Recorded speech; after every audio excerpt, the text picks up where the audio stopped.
Bonsoir mes frères, mes sœurs. Je viens ce soir avec un message. Et voilà le message que j'ai pour vous ce soir. Le Seigneur a dit de vous dire que la route qui mène à la vie éternelle est très étroite. Très étroite. Et très peu de gens la trouvent. Mais celle qui mène, la route qui mène à la vie éternelle,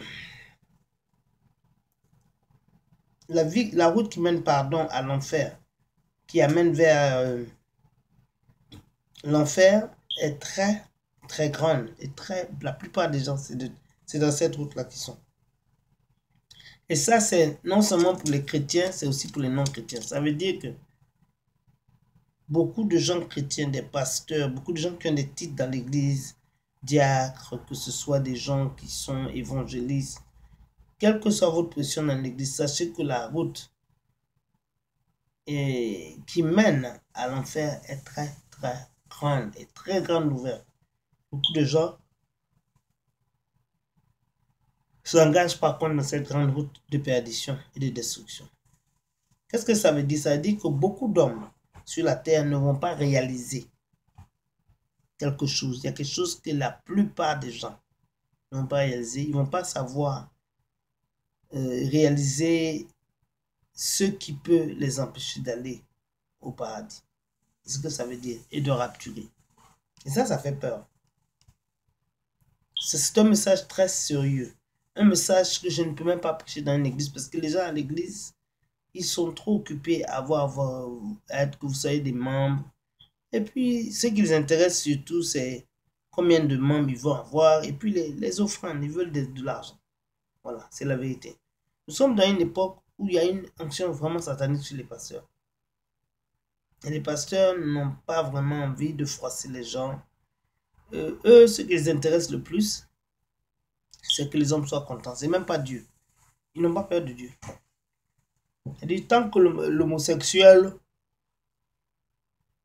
et le pécheur n'est pas offusqué, on ne l'a pas choqué, il est à l'aise, eux, ils sont contents.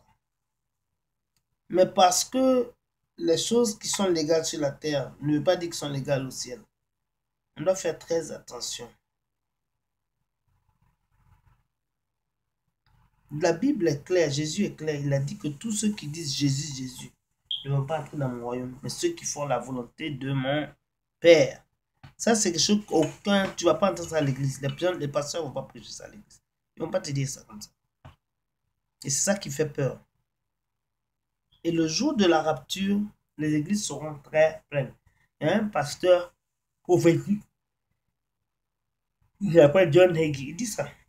Les églises seront tellement pleines que ce sera difficile de savoir qui a rapturé. Et vous savez pourquoi?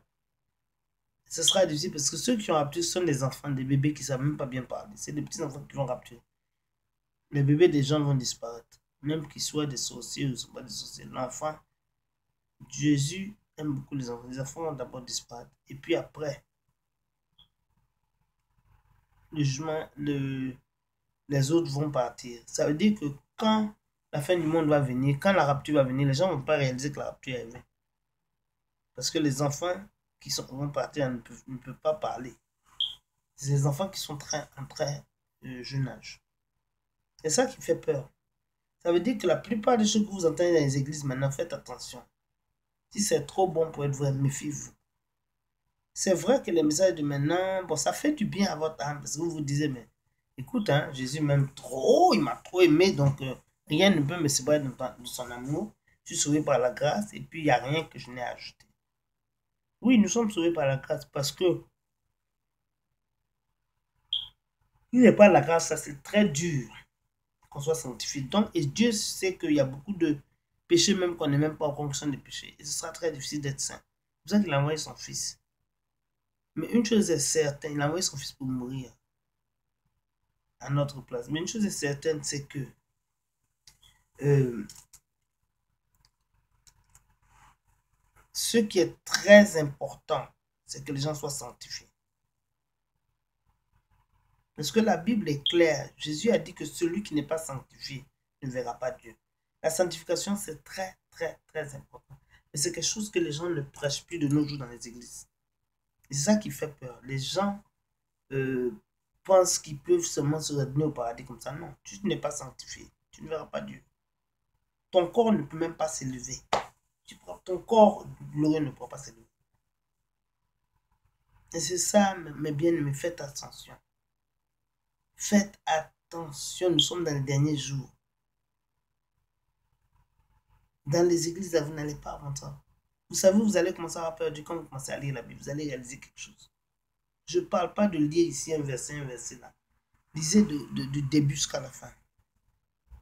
Ça va être très, très difficile que les gens raptuent. Parce que les gens, la plupart des gens que vous voyez à l'église sont des chrétiens charnels.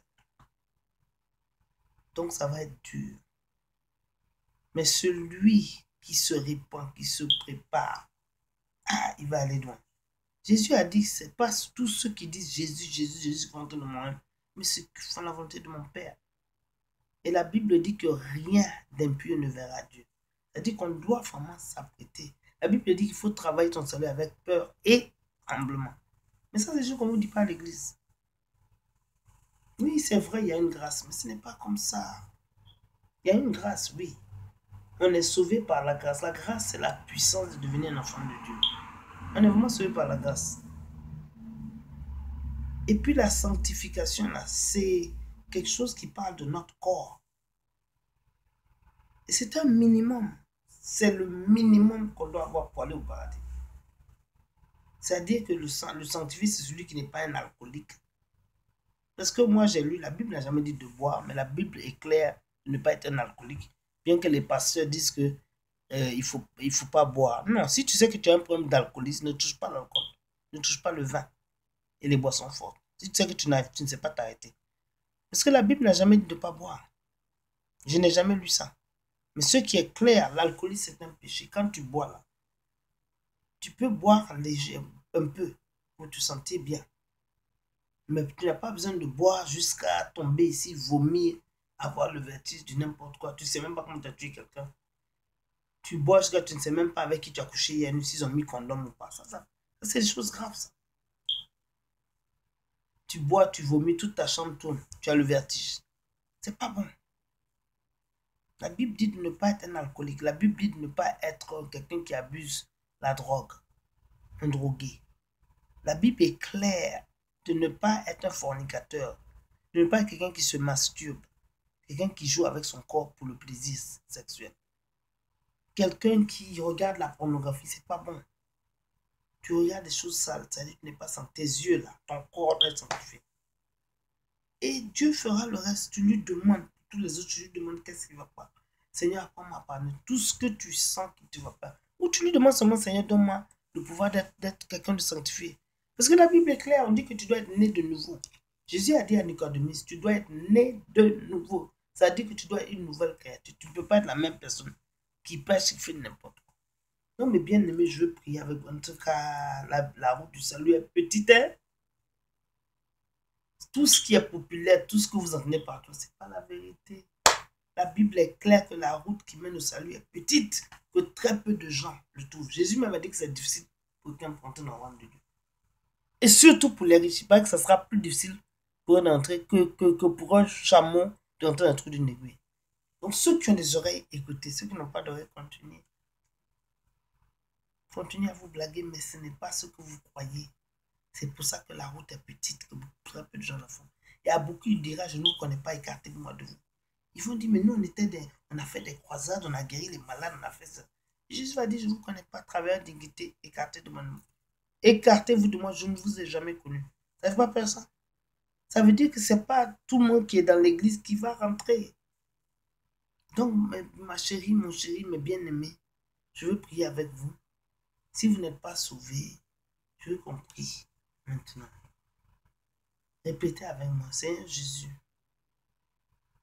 viens dans ma vie. Deviens mon sauveur personnel. Seigneur Jésus, je te demande pardon pour tous les péchés que j'ai commis dans ma vie jusqu'à présent. Je prie que tu me donnes la puissance, qui est la grâce de devenir différent, de changer, de devenir ton enfant. Je te remercie, Seigneur Jésus, que tu nous as livrés de tous les vices, masturbation, pornographie, adultère, fornication. bénédiction. Seigneur, délivre-nous et protège-nous. Délivre-nous du mal même. Je te remercie pour tout ce que tu as fait pour nous et par nous, parce que nous avons prié, que nous avons cru au nom de Jésus-Christ. Amen. Merci. Que Dieu vous bénisse.